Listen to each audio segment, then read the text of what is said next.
अरिहंत सिद्ध सूर्य उपाध्याय साधु सर्व अर्थ के प्रकाशी मांगलिक उपकारी हैं। तिन्ह को स्वरूप जान राग भई जो भक्ति काय को नवाए स्तुति को चारी है। धन्य धन्य तिन्हि ते काज सब आज भय कर जोरि बार बार वंदना हमारी है। मंगल कल्याण सुख ऐसो हम चाहत हैं। हो मेरी ऐसी दशा जैसी तुम धारी है। हो मेरी ऐसी दशा जैसी तुम धारी है।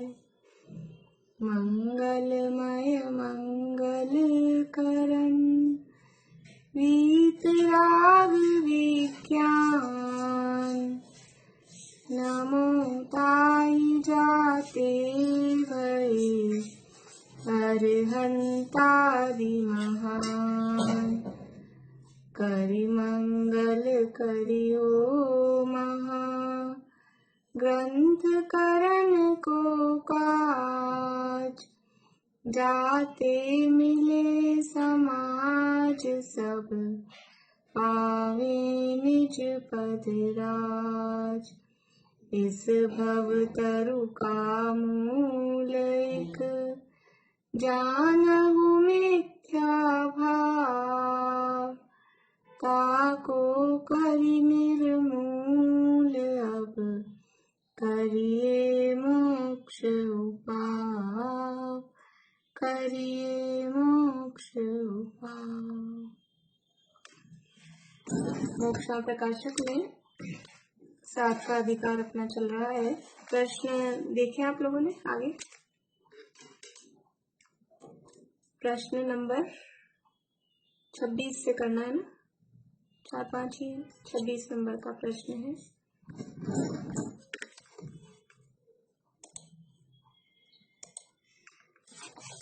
रागादि भाव जीव के अस्तित्व में है, सिद्ध कीजिए। बोले पारुनी।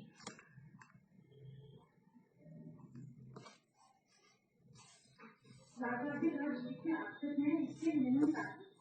पहला, रागादि भाव भी शरीर और उत्तम के अस्तित्व में हो तो ये भाव अचेतन या मूर्तिक हो, परंतु रागादि को प्रत्यक्ष में चेतन से अमूर्तिक भाव अर्जित हो, अतः ये भाव आत्मा से मुक्त है। दूसरा, रागादि भाव कार्यभूत है, अतः ये निश्चित ही किसी के द्वारा किए गए, परंतु ये अन्य व जीव दोनों के द्वारा भी नहीं किए गए हैं, क्योंकि यदि ऐसा हो तो अचेतन कर्म प्रकृति को भी उस भाव कर्म का फल को भोगना चाहिए, परंतु ये संभव नहीं। तीसरा, ये केवल कर्म प्राकृति का भी ये कार्य नहीं है, क्योंकि उसके अचेतन करना प्रकट नहीं।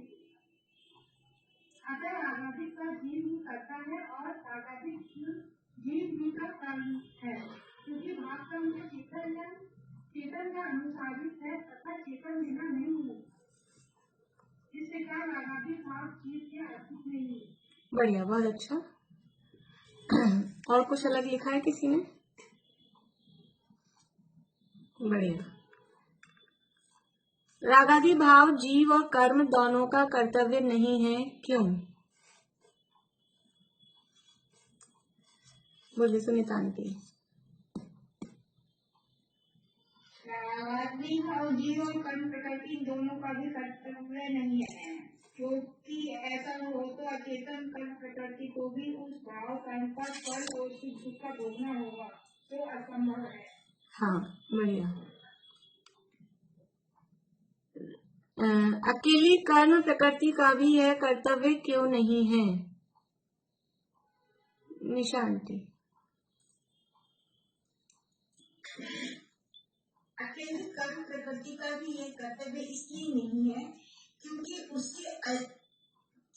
उसके अचेतन पना प्रकट है, इसलिए इस रागादि का जीव ही करता है और यह रागादि जीव ही का कर्म। हाँ, क्योंकि भाव कर्म तो चेतन के अनुसार ही है। अपने को रागादि का अकर्ता क्यों मानते हैं, उसका फल क्या है? बोलो प्रीति।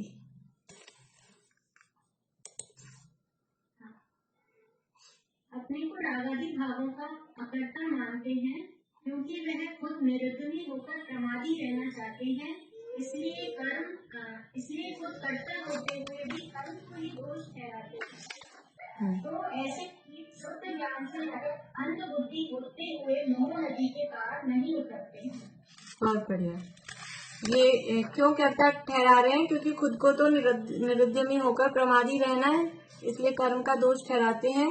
और उसका फल क्या है कि वो कभी भी मोह से पार नहीं होंगे, वो दुखदायक भ्रम है, यानी वो दुख रूपी रहेंगे और शुद्ध सम्यक ज्ञान उनको प्रकट नहीं हो पाएगा। जैनों को सांख्यमति कहाँ और क्यों कहा है? पूर्णिमा आंटी बोलिए।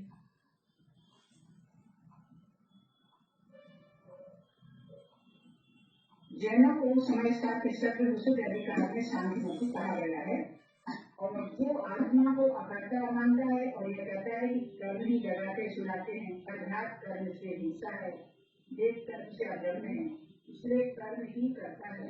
ऐसे ज्ञानी को सांख्यमति कहा है। ऐसे सांख्यमति आत्मा को शुद्ध मानकर प्रकट होता है, वैसे ही जय हुआ। बढ़िया। सांख्य मत के समान मान्यता से क्या दोष हुआ?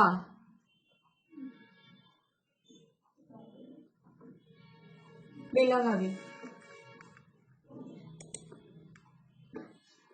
इस सिद्धांत से यह दोष हुआ कि रागादिक को अपना नहीं जाना, अपने को कर्ता माना, तब रागादिक होने का भय नहीं रहा और रागादिक को मिटाने का उपाय भी नहीं रहा। ऐसा स्वच्छंद होकर खोटे कर्मों का बंद करके अंध संसार में डूबा। हाँ, इससे क्या हुआ कि राग आदि को अपना नहीं मान जाना और अपने को उनका अकर्ता माना।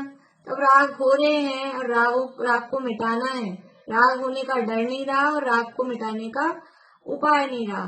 तो ऐसा करने से फिर क्या हुआ कि संसार में ही भ्रमता है, घूमता है। देखिए जो राग वाली बात पॉइंट है ना, राग वाले पॉइंट में 3 पॉइंट हैं। पॉइंट तो एक राग है कि वर्तमान में अपने को रागादि रहित मानता है, लेकिन एक बात तो ये हो गई कि वर्तमान में अपने को रागादि रहित मानता है। फिर दूसरी बात कि अपने को रागादि का अकर्ता मानता है। मतलब ये अपन चाहे तो इनको अलग अलग मान्यताएं भी गिन सकते हैं, लेकिन वो राग से रिलेटेड है, इसलिए अपन समझ लो एक ही पॉइंट में ले लो उसको। तो अपने को वर्तमान में रागादि से रहित मानता है। फिर यदि राग मान भी रहा है तो अपने को उस रागादि का अकर्ता मानता है कि मैं नहीं कर रहा हूँ। और तीसरी मान्यता अभी यहाँ आने वाली है कि वो राग तो कर्म के निमित्त से हो रहे हैं। ऐसा देखिए, अपनी बात आगे अपने को बढ़ानी है। पेज नंबर 196 पे यहाँ उसने निश्चयाभासी ने समय सार का उदाहरण प्रस्तुत किया कि समय सार में कहा है कि वर्णादि और रागादि भाव हैं, वे सब इस आत्मा से भिन्न हैं। वर्णादि और रागादि भाव, वर्णादि यानी जिसमें स्पर्श रस गंध वर्ण पाया जा रहा है ऐसे, और रागादि ये मोह राग द्वेष के परिणाम, ये सब इस आत्मा से भिन्न हैं। और वहीं रागादि को पुद्गल में कहा है तथा अन्य शास्त्रों में भी आत्मा को रागादि से भिन्न कहा है। सो वह किस प्रकार है? जहाँ भी अध्यात्म शास्त्र होंगे, अध्यात्म की चर्चा होगी, वहाँ राग को आत्मा को राग से भिन्न कहा जाएगा, राग को जड़ पुद्गल कहा जाएगा, बिल्कुल अलग कहा जाएगा। तो ऐसा कहा गया है, तो फिर वहाँ क्यों कहा है? तो उत्तर कहा कि रागादि भाव है वो पर द्रव्य के निमित्त से औपाधिक भाव होते हैं। औपाधिक भाव अर्थात स्वभाव नहीं, जो पर द्रव्य के निमित्त से होते हैं उन भावों को औपाधिक भाव कहते हैं। जैसे पानी का औपाधिक भाव क्या है? उष्णता। हाँ, पानी गर्म हो गया, ये उसका औपाधिक भाव है। और पानी का स्वभाव भाव क्या है? शीतलता।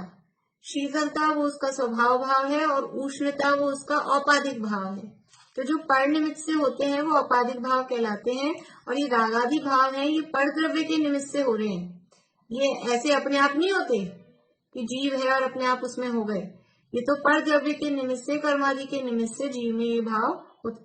पानी अपने आप पड़ा पड़ा गर्म हो जाता है, धूप में भी नहीं है, कमरे में अंदर किचन में रखा है, पड़ा पड़ा उबल जाए, ऐसा होता है?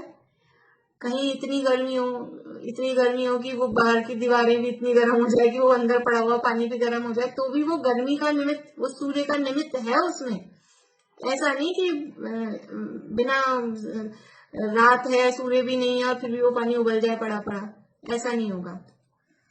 तो रागादि भाव पर द्रव्य के निमित्त से औपाधिक भाव होते हैं और यह जीव उन्हें स्वभाव जानता है। जो पर द्रव्य के निमित्त से हो रहे हैं भाव, वो पर के निमित्त से होने के कारण औपाधिक भाव है और इन औपाधिक भावों को ये क्या मान रहा है? स्वभाव। और औपाधिक भाव ही थोड़ा अपने लिए ऐसा लगता है शास्त्र का कठिन शब्द, अपने लिए सरल शब्द क्या है? विभाव। औपाधिक भाव मतलब विभाव, विभाव औपाधिक भाव। ये रागादि भाव है, विभाव है और ये जीव उन्हें स्वभाव जानता है। जिसे स्वभाव जाने उसे बुरा कैसे मानेगा? जो अपना पाठ है ना बालबुद्ध पाठमाला में कषाय वाला, वहां कषाय वाले पाठ में इसी तरह से बात उठाई है कि ये जो क्रोध आत्मा, ये जो क्रोध करता दिखाई दे रहा है, ये क्रोध आत्मा का स्वभाव थोड़ी ना, ये तो आत्मा के विभाव है। ये क्रोध जो कर रहा है, वहां दो मित्रों की वार्ता करते हुए कि जैसे आत्मा का स्वभाव जानना देखना है, वैसे क्रोधादि करना आत्मा का स्वभाव नहीं है, ऐसी लाइन वहां दी है। और ये तो आत्मा के विभाव है, स्वभाव नहीं। वही बात समझ लीजिए, मोक्षा प्रकाशक वगैरह से ही लेकर इस तरह की वो पाठमालाएं बनाई है सरल भाषा में। जिसे स्वभाव जाने उसे बुरा कैसे मानेगा? जो अपना ही है उसको बुरा कैसे मानेगा? अपने बच्चे को कौन गलत मानता है? सभी समझते हैं हमारा बच्चा तो हमेशा सच बोलता है, झूठ नहीं बोलता है कभी भी। हर माँ को ये लगता है मेरा बच्चा कभी झूठ नहीं बोलता, और दूसरों से जाके पता चला कि दूसरों के सामने कि क्या हालत है, अपनी मम्मी के सामने सब ऐसे बन के रहते हैं। तो वो जिसे स्वभाव जाने, जिसको सही मान रहा है, उसको बुरा कैसे मानेगा? और उसके नाश का उद्यम किस लिए करेगा? इसलिए यह श्रद्धान भी विपरीत है। जो आप उनको औपाधिक भावों को, विभाव भावों को स्वभाव मान रहे हो, तो आपका ये मान्यता, ये श्रद्धान, ये विपरीत है। क्योंकि है तो विभाव और मान लिया स्वभाव। अब स्वभाव मान लिया तो उसके नाश का उद्यम कैसे करेंगे? ये 90 डिग्री बुखार रहना, ये तो शरीर का नेचर ही है, तो फिर उसको ठीक करने का उपाय कैसे करेगा? खांसी चलती रहती है दिन भर, अभी तो हो गया, ये तो चलेगी, ये तो है ही, तो उसको स्वभाव रूप उपादेय मान लिया, तो उसको ठीक करने का उपाय कैसे करेगा? तो जिन्हें स्वभाव जाने उन्हें बुरा कैसे मानेगा और उसके नाश का उद्यम किस लिए करेगा? इसलिए श्रद्धांगी विपरीत है।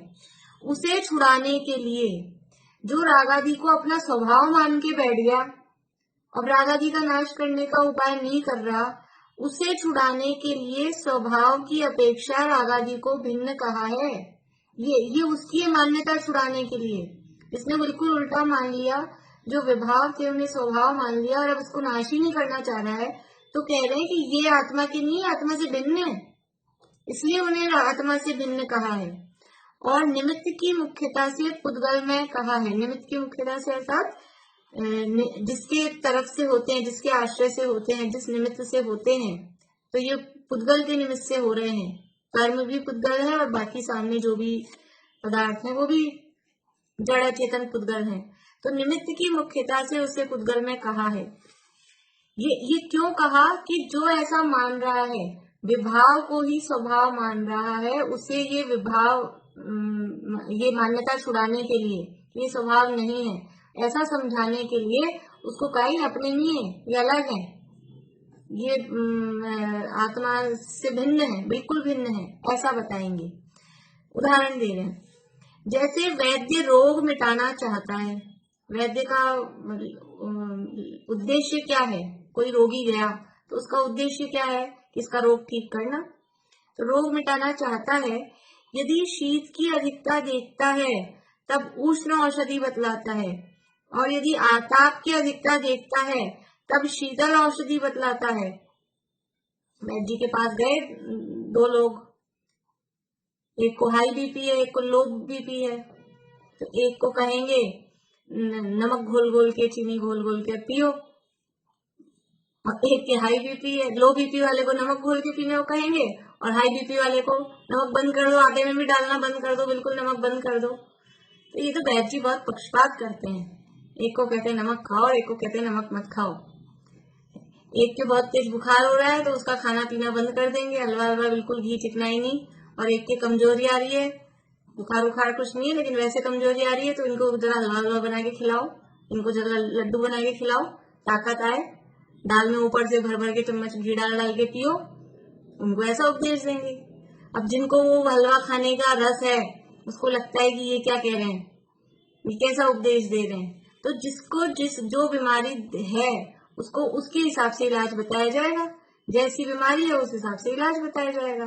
तो जिसको शीत की अधिकता है, यानी सर्दी लग गई उसको दवाई कैसी देंगे, सर्दी लग गई और ठंडी दवाई दे देंगे तो क्या होगा, और मरेगा, ठंडी दवाई देंगे तो यदि शीत की अधिकता है तो उसको उष्ण औषधि, ऐसी दवाई देते हैं जिससे उसकी गर्मी आए, उष्ण औषधि देते हैं। और यदि आतप की अधिकता देखता है, देखो बुखार दोनों टाइप से होता है, सर्दी में भी होता है, गर्मी में भी होता है, और गर्मी में लू लग के हो जाता है। तो जो गर्मी में लू लग के बुखार होता है उसमें भी आप लौंग और काली मिर्च और डाल डाल के काढ़ा जो भी बना बना के पी रहे हैं कोरोना के टाइम पे, वो पिला दो जिसको लू लगी है, तो क्या होगा, उसको अलग टाइप की चीजें दी जाएगी।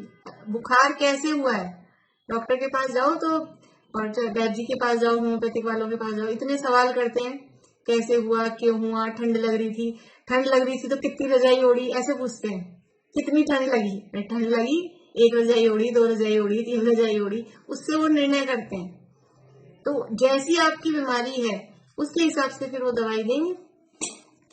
तो यदि शीत की अधिकता देखता है तब उष्ण औषधि बतलाता है, आतप यानी गर्मी की अधिकता देखता है तब शीतल औषधि बतलाता है।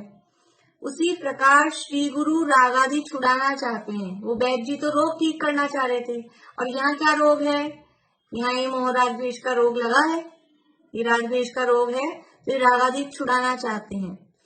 जो रागादि को पर का मानकर स्वच्छंद होकर निरुद्यमी होता है, उसे उपादान कारण की मुख्यता से रागादि आत्मा के हैं ऐसा श्रद्धान कराया है, तथा जो रागादि को अपना स्वभाव मानकर उनके नाश का उद्यम नहीं करता, उसे निमित्त कारण की मुख्यता से रागादिक पर भाव है ऐसा श्रद्धान कराया है। देखो काम एक ही है, लक्ष्य एक ही है, उद्देश्य एक ही है, रागादि छुड़ाना, और दोनों क्या कर रहे हैं, दोनों रागादि का नाश नहीं कर रहे। क्यों नहीं कर रहे, एक इसलिए नहीं कर रहा कि ये तो मेरा स्वभाव ही है, स्वभाव का नाश क्यों करूं, और दूसरा इसलिए नहीं कर रहा कि मेरे है ही नहीं, जब मेरे है ही नहीं तो मुझे कुछ नहीं करना, और एक कह रहा है मेरे ही है इसलिए भी मुझे ही नहीं कुछ नहीं करना, कि ये मतलब जो अपनी ही चीज है इसको हम क्यों हटाएं, और जब ये अपनी है ही नहीं तो हम इसको क्यों हटाएं। दोनों तरफ से बीमारी एक ही है, दोनों को एक ही, मतलब वो काम दोनों, बीमारी का टाइप तो अलग है लेकिन काम दोनों एक ही नहीं कर रहे, दोनों ही रागादि का नाश नहीं कर रहे। और श्री गुरु क्या चाह रहे हैं कि रागादि का नाश हो, रागादि का नाश कैसे भी करके हो, तो जिसको जैसी बीमारी है उस हिसाब से उसको डोज दी जाती है, उस हिसाब से उसको प्रतिपादन किया जाता है, उपदेश दिया जाता है। तो जो रागादि को पर का मानकर स्वच्छंद होकर निरुद्यमी होता है, उसे उपादान कारण की मुख्यता से रागादि आत्मा के हैं। देखो क्या कह रहे हैं, उपादान कारण की मुख्यता से रागादि आत्मा के हैं, और आगे वाले में क्या कहा है, उसे निमित्त कारण की मुख्यता से रागादि पर भाव है। तो अपन दोनों कथनों में देखें तो वास्तव में वजन किस कथन में है, रागादि आत्मा के हैं ये बलवान है कि रागादि पर भाव है ये बलवान है, कौन सा कथन बलवान है, बोलो भाई, कौन सा कथन बलवान है? बोलिए पूर्णिमा आंटी। उपादान हाँ, स्वभाव में नहीं है, फिर भी अपना मान लेता है ना, इसलिए उपादान कारण ये बलवान बलवान। देखो बलवान कौन सा कथन होगा? उपादान वाला कथन बलवान होगा कि निमित्त वाला? उपादान वाला कथन बलवान होता है, सारे ही अपन जिनागम में पढ़ते हैं। और यहाँ क्या कह रहे हैं? उपादान कारण की मुख्यता से रागादि आत्मा के ही है, क्योंकि पैदा कहाँ हो रहे हैं? रागादि पैदा कहाँ होते हैं? पैदा तो यही हो रहे हैं ना। ये तो पर के जो कहा जा रहा है वो केवल निमित्त की तरफ से कहा जा रहा है, पर के। इसलिए जो रागादि को आत्मा के है ही नहीं ऐसा मान के स्वच्छंद हो रहे हैं, उनके नाश का उपाय भी नहीं कर रहे हैं, और वो मैं करता नहीं हूँ और मेरे में होते नहीं है और मुझे क्या करना है, और फिर स्वच्छंद अपने तो रागादि होते ही नहीं और चाहे जो कर रहा है। तो ऐसा मान के जो स्वच्छंद हो रहा है उसको कह रहे हैं कि रागादि आत्मा के ही है, क्योंकि उसका उपादान कारण आत्मा ही है। राग का उपादान कारण, उपादान मतलब उपादान किसे कहते हैं? उपादान की क्या परिभाषा है? बोले बेला भाभी। जो खुद के भीतर में खुद की योग्यता से ही जो होता है सो उपादान असली नहीं होता, तो स्वयं ही ठीक है, सब में ही परिवर्तन होता है, स्वयं ही परिवर्तन। मीना चाची परिभाषा उपादान कारण की।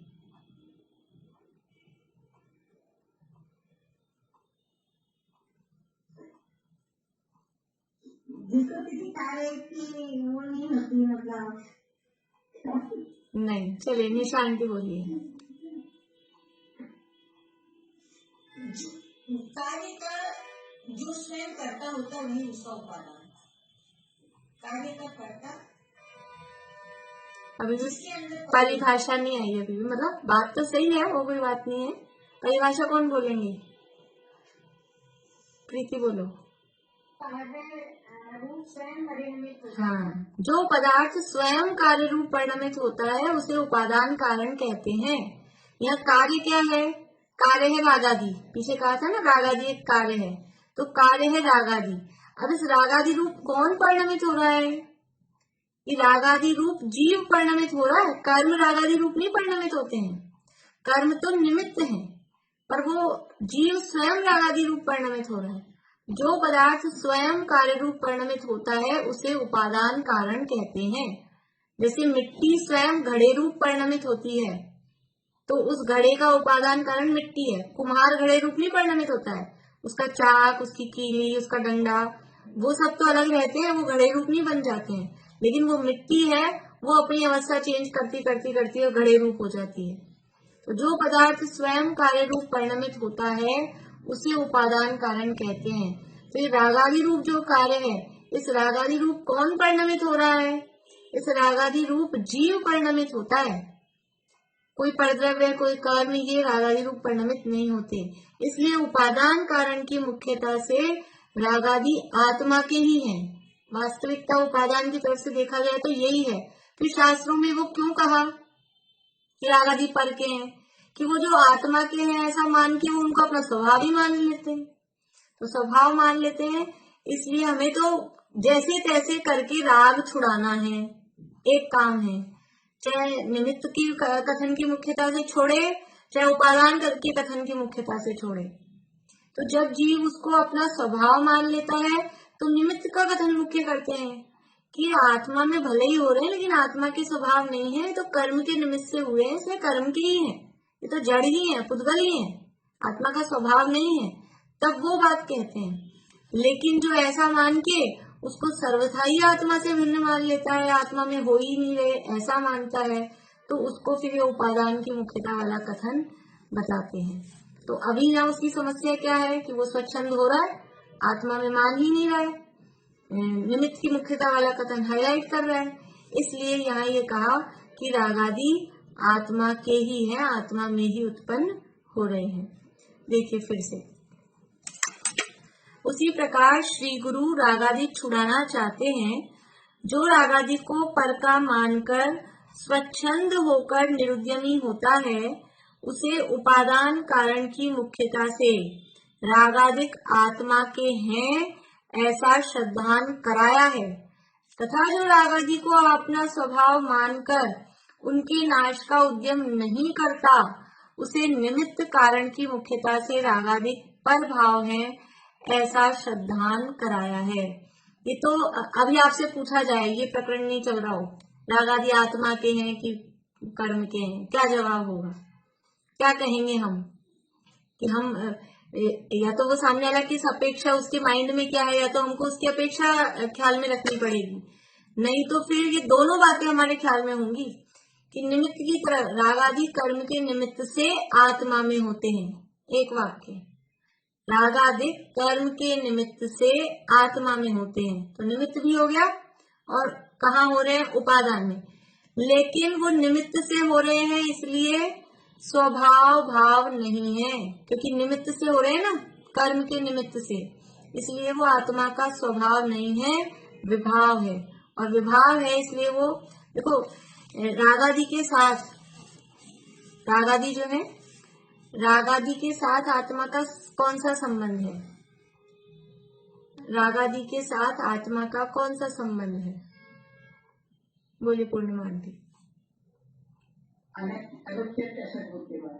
नहीं, मैं नहीं पूछ रही, संबंध, संबंध जैसे एक क्षेत्रावगाह संबंध की, संयोग संबंध की, तादात्म्य संबंध, ऐसा संबंध, संयोग संबंध।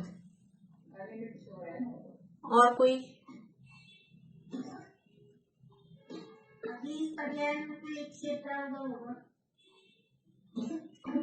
नहीं, और कोई,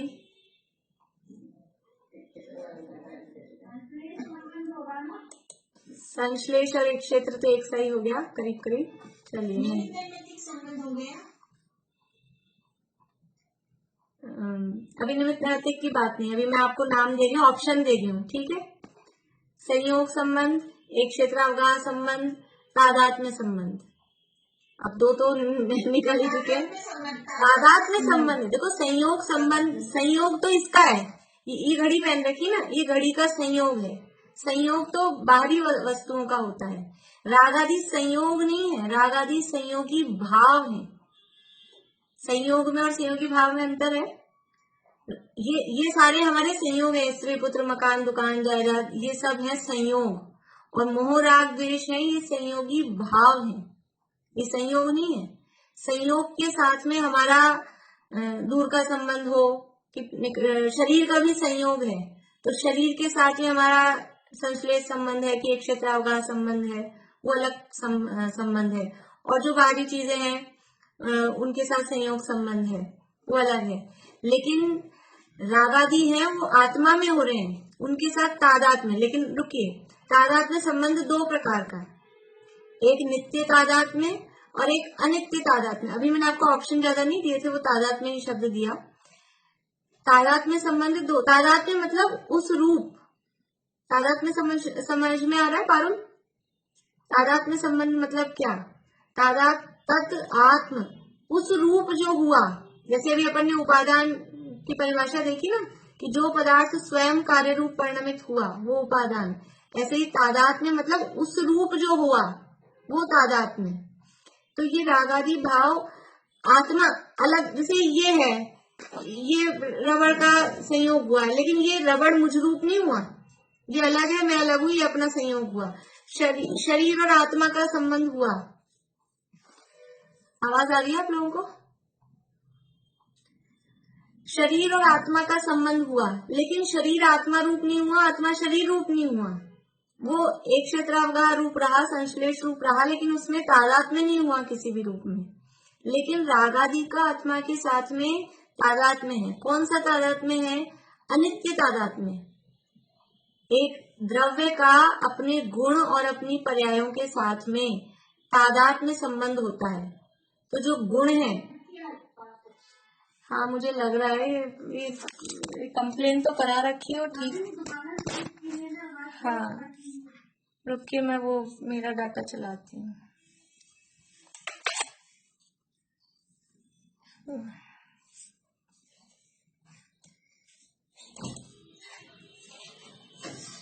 नेटवर्क ही नहीं आ रहा, एक मिनट वेट करिएगा।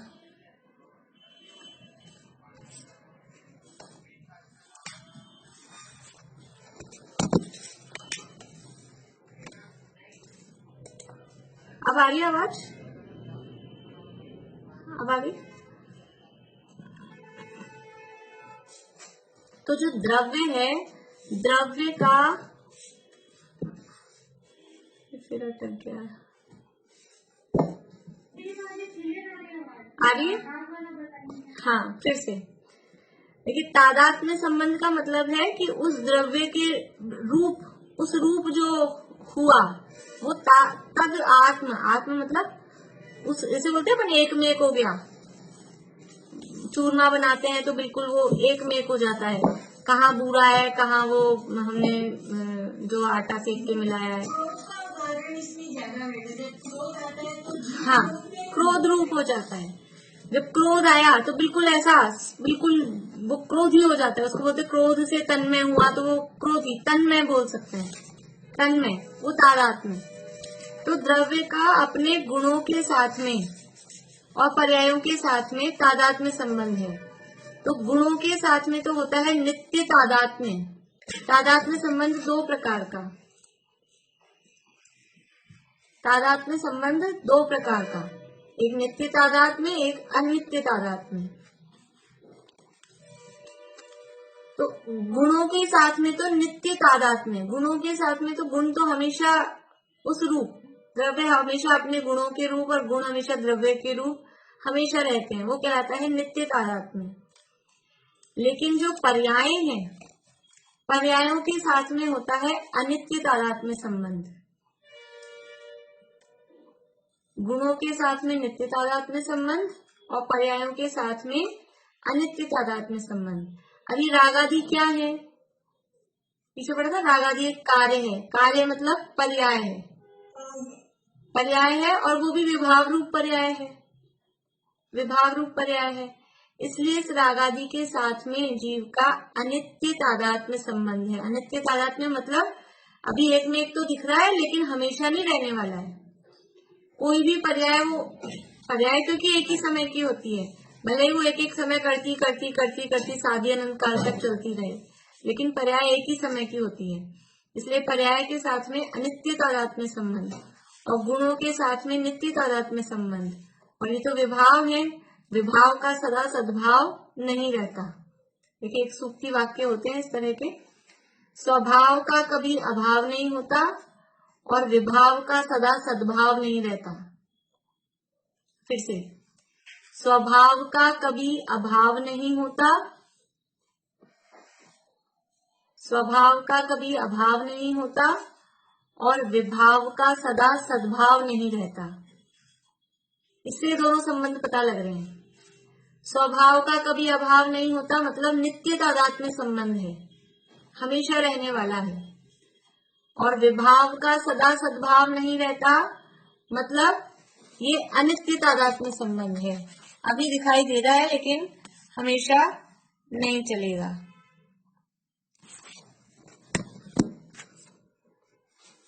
तो जो रागादि भाव है, ये रागादि भाव के साथ में जीव का अनित्य तादात्म्य संबंध है, वर्तमान में जीव की अवस्था में हो रहे हैं, उससे इनकार नहीं किया जा सकता। कर्म में नहीं होते रागादि, कर्म के निमित्त से होते हैं लेकिन कर्म में नहीं होते। जैसे पुत्र पिता के निमित्त से होता है लेकिन पिता में नहीं होता, निमित्त से हुआ तो वो कहा जाता है उसका, लेकिन हो कहाँ रहा है, हुआ तो यहाँ है। तो ऐसे ये रागादि का उपादान कारण तो आत्मा में ही है। यदि जड़ पुद्गल, कर्म जड़ पुद्गल है ना, यदि उनमें भी रागादि हो, आत्मा के बिना ही, आत्मा नहीं है और जड़ पुद्गल में रागादि हो रहे हैं, तो सब में होने चाहिए। जितने भी इतने जड़ का ही साम्राज्य है सब जगह, तो इनमें किसी में रागादि होते हुए दिखाई दिए। ये शरीर जड़ अचेतन है और जब इसमें से चेतन निकल जाता है और फिर उसको जला देते हैं, फिर वो चिल्लाता है और फिर मैं देख लूंगा तुम लोगों ने मुझे जलाया, ऐसा कोई उसमें ऐसा भाव आता है। ये जड़ में होते ही नहीं है, ये तो ये चेतन में ही, इसलिए पीछे कहा था ना, प्रत्यक्ष चेतनता सहित दिखाई दे रहे हैं ये भाव, और चेतनता सहित है और चेतन में ही हो रहे हैं। कोई ऐसा जीव बताओ, नहीं, कोई ऐसा मोहराग देश का परिणाम, कषायों का परिणाम बताओ जो बिना जीव के होता हो। जीव नहीं है लेकिन मोहराग देश के परिणाम है।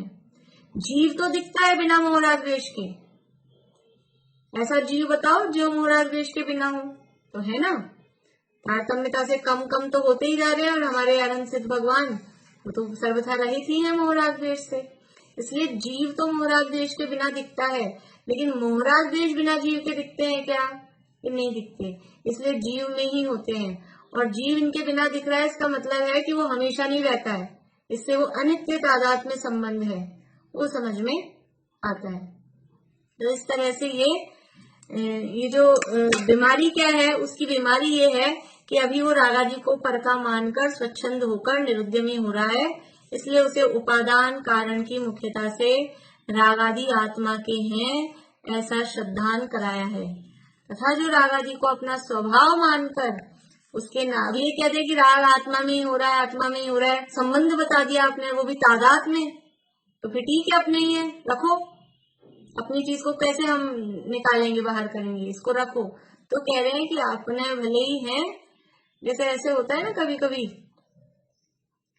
जो कजन्स होते हैं, कुछ चाचा मामा में भाई बहन हैं, तो अपने हैं कि पराये हैं, कि कभी उनको अपना कहते हैं, अपने ही हैं, और कभी कहते हैं अपने थोड़ी ना है, उनका सरनेम अलग होता है, अपना सरनेम अलग होता है। तो जैसे वहां ऐसी स्थिति है कि जब मतलब होता है तब उनको अपना कहते हैं, और जब मतलब होता है उनको पराया कहते हैं। ऐसे ही यहाँ रागादि जब जैसा प्रयोग यानी बीमारी है, उस हिसाब से उसको आत्मा का या आत्मा के नहीं है ऐसा कहा जाता है।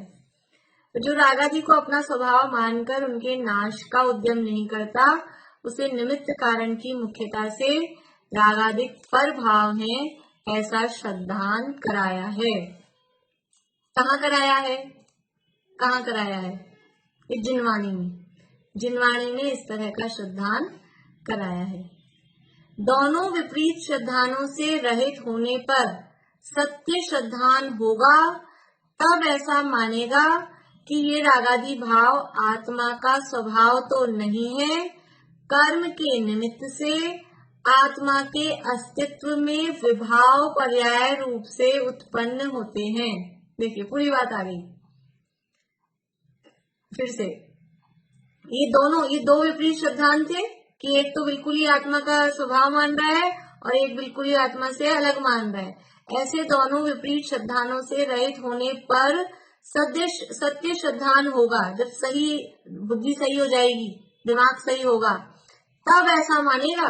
अभी तो दिमाग फिरा हुआ है, ये जब दिमाग सही होगा तब मानेगा कि ये रागादि भाव आत्मा का स्वभाव तो नहीं है, कर्म के निमित्त से आत्मा के अस्तित्व में विभाव पर्याय रूप से उत्पन्न होते हैं। स्वभाव नहीं है ये भी कह दिया, कर्म के निमित्त से हो रहे हैं, निमित्त की बात भी बता दी, और कहाँ उत्पन्न हो रहे हैं कि आत्मा में ही हो रहे हैं, लेकिन स्वभाव रूप से उत्पन्न नहीं हो रहे, विभाव पर्याय रूप से उत्पन्न होते हैं। निमित्त मिटने पर इनका नाश होने से स्वभाव रह जाता है। कि कर्म के निमित्त से हो रहे थे ना, तो जब वो कर्म का निमित्त मिटा, तो कर्म का निमित्त मिटा तब इनका नाश होता है, तो इन विभाव का तो नाश हो जाता है और स्वभाव रह जाता है। जैसे एक बोल आता है उनका सोगानी जी का, पर्याय बदल गई मैं ज्यों का त्यों रह गया, ऐसा। तो वो ये विभाव चले गए, कर्म का निमित्त था, निमित्त मिटा, ये विभाव निकल गए, और जो स्वभाव था वो स्वभाव यूं का यूं रह गया। अग्नि का निमित्त था तो वो उष्ण रूप पर्याय पानी की हो रही थी, अग्नि का निमित्त मिटा तो उष्णता भी भाग गई, और जो स्वभाव था, क्या था स्वभाव? ये शीतलता, वो शीतलता बची रही। ऐसा नहीं कि वो अग्नि का निमित्त मिटा, उष्णता गई, उसके साथ शीतलता भी चली गई। स्वभाव बचेगा, स्वभाव का कभी अभाव नहीं होता।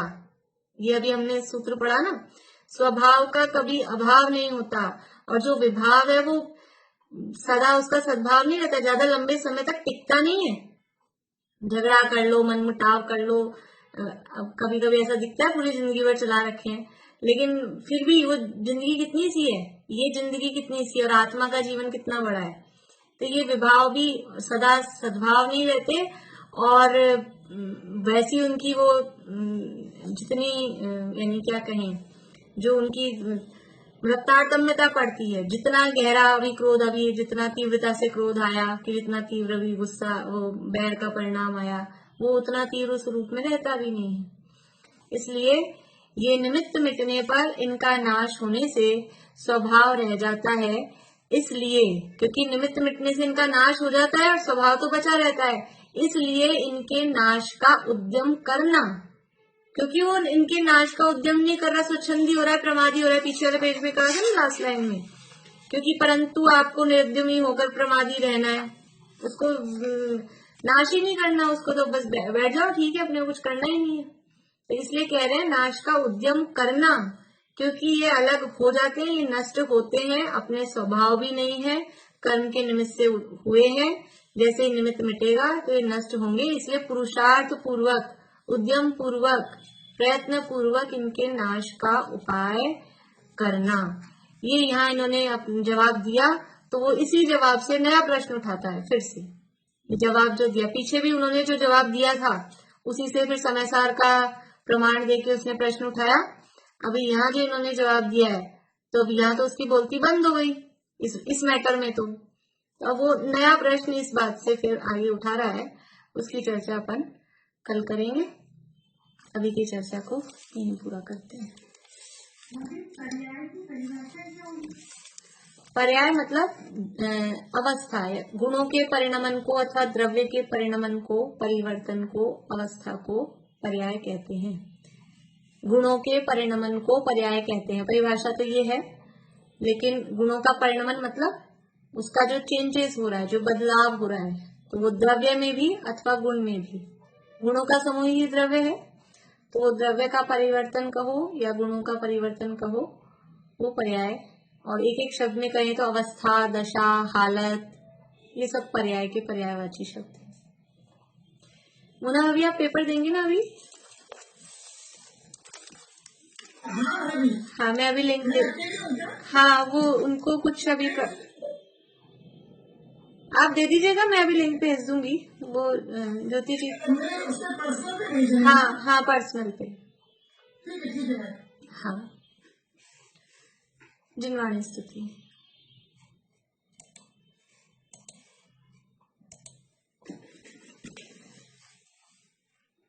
तुम हो अनादि अनंत, जिन तुम ही अखंडानंत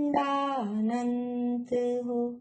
तुम वेद विरहित, वेद विद शिव कामिनी के कंत हो। तुम संत हो, भगवंत हो, तुम भव जलधि के अंत हो। तुम में अनंतानंत गुण, तुम ही